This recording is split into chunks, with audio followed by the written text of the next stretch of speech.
alam rohani kita itu tidak kebayang kalau kita hanya nyuwun sewu nikmati secara seksual, secara biologis. Makanya ada ulama ditanya, kenapa sholat itu lebih indah ketimbang nikmatal wiqo, misalnya nikmatnya hubungan biologis. Jawabnya ulama itu gini, lucu, jawabannya sederhana.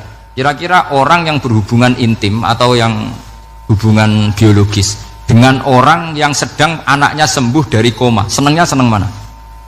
Senang yang melihat anaknya sembuh dari koma. Senikmat apapun hubungan biologis, senang anaknya yang hilang ketemu. Nah, kalau anak ketemu saja orang seseneng itu, apalagi kita di surga, ketemu zat yang lama kita sembah, yang lama kita rindukan, yang lama kita rindu, kemudian ketemu di surga, maka tidak ada artinya surga tanpa melihat Allah Subhanahu wa Ta'ala. Memang harus dijelaskan secara rohani. Assalamualaikum warahmatullahi wabarakatuh. Menurut saya paling efektif itu apa? Kamu harus punya rumus tauhid kayak Imam Amudi menemukan Tuhan. Imam Amudi itu menemukan Allah itu lewat ilmu matematika. Dan itu Allah saking senengnya disuruh ngajari para malaikat. Wa ya malaikati isma'u. Kamu harus mendengar, ini orang alim saya yang ahli matematika. Tapi justru itu ngerti bahwa asal usul alam itu minal wahidil qahar. Dari zat yang satu. Akhirnya Imam Amudi mulai ngajar tuh. Nisbatus naini wassalasa wal arba'ah ila ma nihayatalaha iku kabeh iku far'ul wahid. Akhirnya malaikat mantuk-mantuk. Nah, iman seperti itu akan setingkat keyakinannya dan keakurasiannya sama dengan imannya para malaikat. Makanya Nabi ngendikan tubaliman amanabi walam yaroni. Sebagian riwayat disebut sab amarot. Nabi ngendikan sampai 7 kali. Betul-benar keren orang yang tidak melihat saya kemudian iman kepada apa yang bisa menemukan itu? Hanya akal. Misalnya contoh paling gampang ya yang dialami para ulama. Ya saya ulang lagi, yang dialami para ulama ketika menemukan ilmu ya yang menjadikan mereka mahabbah Rasulullah Shallallahu Alaihi Wasallam. Nabi itu paling suka itu sholat. Nabi itu paling senang sama sholat. Wa qurratu aini fi sholat. Terus beliau ngendikan as-sholatu imaduddin. Terus beliau kalau muji sholat itu sundul langit. Sampai beliau kalau banyak masalah itu bilang ke Bilal, arifna ya Bilal, saya kasih istirahat. Itu maknanya mau sholat.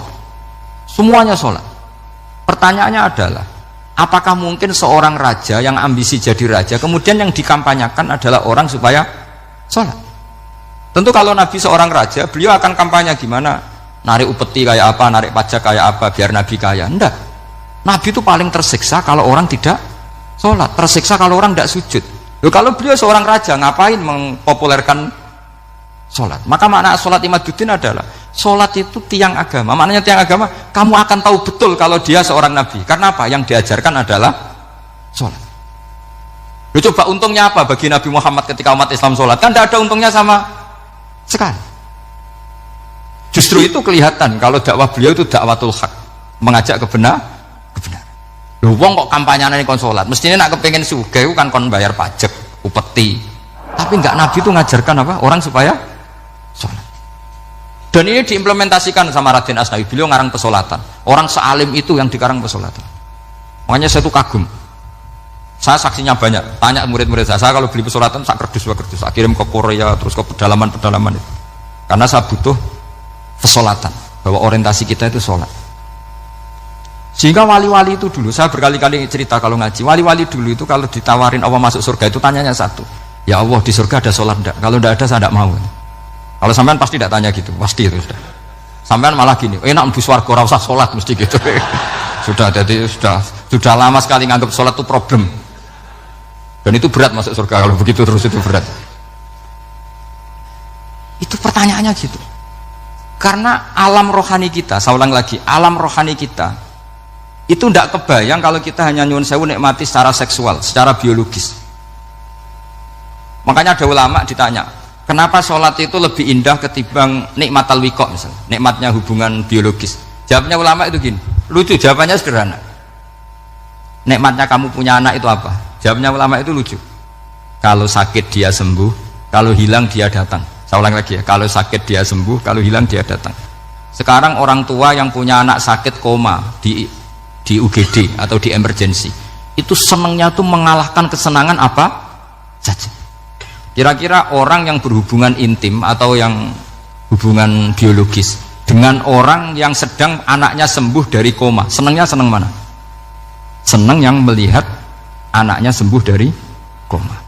Senikmat apapun hubungan biologis, senang anaknya yang hilang ketemu. Nah, kalau anak ketemu saja orang seseneng itu, apalagi kita di surga, ketemu zat yang lama kita sembah, yang lama kita rindukan, yang lama kita rindu, kemudian ketemu di surga, maka tidak ada artinya surga tanpa melihat Allah Subhanahu wa ta'ala. Memang harus dijelaskan secara rohani. Akhirnya orang ngerti bahwa nikmat tertinggi di surga adalah melihat Allah Subhanahu wa ta'ala.